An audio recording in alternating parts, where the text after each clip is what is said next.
ये YouTube पर live है, कृपया जो लोग आ सकते हैं YouTube पर लाइव आ जाएं। अब मैं सवालों के जवाब लेता हूं जो हमारे पास पहले से लोगों ने भेजे हुए हैं, फिर मैं एक एक करके जवाब देता हूं। आप में से किसी का सवाल है कि साक्षी भाव में रहने से सेल्फ रिस्पेक्ट या सेल्फ एस्टीम को क्षति पहुंचने से रोका जा सकता है।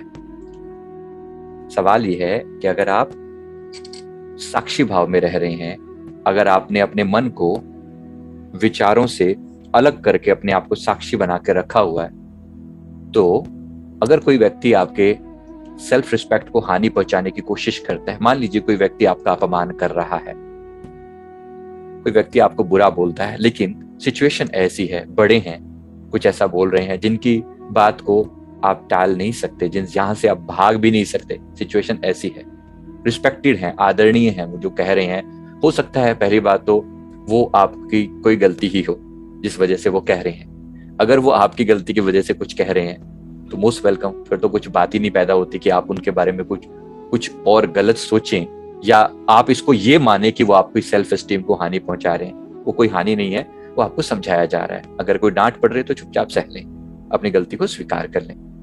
अगर बात कुछ ऐसी है कि आपकी गलती नहीं है और फिर भी कोई बड़ा डांटता है, कभी कभी आदर पूर्वक भी उस चीज को, अपनी गलती को ना होते हुए भी हम उनको सम्मान देने के लिए चुपचाप बात को सुन लेते हैं। ये नहीं स्वीकार कर लेते हैं कि हर बात मैंने ही गलत किया है, ऐसा नहीं है।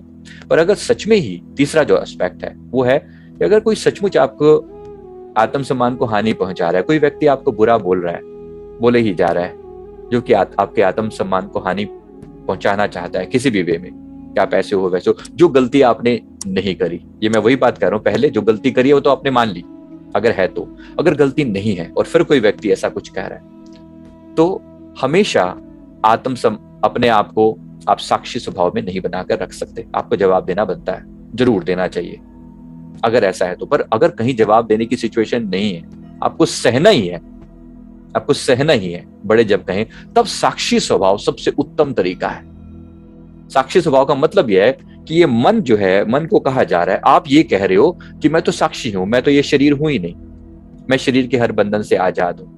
तो जैसे ही आप साक्षी होते हैं, आप शरीर के हर बंधन से परे हो जाते हैं। अब ये कहा जरूर जा रहा है, कानों से सुना भी जा रहा है, लेकिन साक्षी का मतलब क्या है? जो कानों से सुनते हुए भी दूर बैठकर देख रहा है, वो उस जवाब का हिस्सा ही नहीं है, उस कहने का, उसके सवालों का हिस्सा ही नहीं है। फिर वो अलग है, वो कह रहा है, वो मन से ये जानता है कि ये शरीर को कहा जा रहा है, मुझे नहीं कहा जा रहा। ये है आत्मा का स्वभाव। अगर आप आत्मज्ञान में तरक्की करना चाहते हैं, then this is the way। ये वो ब्यूटीफुल रास्ता है जिसके जरिए आप अपनी आत्मा में स्थिर रह सकते हैं, स्थित रह सकते हैं। ऐसी अगर कोई बड़ाई करे, आपकी बहुत वाहवाही करे, अरे बस आप जैसा तो कोई इंसान ही नहीं है, फिर क्या करेंगे? उस केस में भी साक्षी ही बने रहेंगे।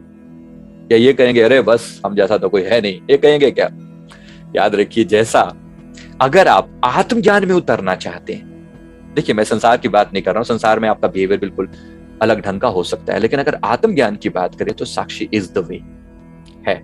अगर कोई मान सम्मान दे तो भी आप साक्षी हैं। इस शरीर को कहा जा रहा है, यानी आप करता नहीं है, अकर्ता है। जो भगवान श्री कृष्ण फरमा रहे, कर्मण्येवाधिकारस्ते मा फलेषु कदाचन है, आपका कर्म में अधिकार है, फल में नहीं। कोई बहुत मान बढ़ाई कर रहा है, ये पक्की बात है। इक्वालिटी का जो प्रिंसिपल है ना, संतुलन के नियम के हिसाब से, जो आज मान दे रहा है वो अपमान भी करेगा, तब क्या करेंगे? तब भी ऐसे ही साक्षी बने रहेंगे। तो साक्षी स्वभाव आपको शांत बनाता है, आपको संतुलित बनाता है। ना वो आप में एक्साइटमेंट पैदा करता और ना ही वो आपको डल बनाता। आप बस दूर हो जाते हो, सिचुएशन से दूर हो जाते हो और शांत चित्त।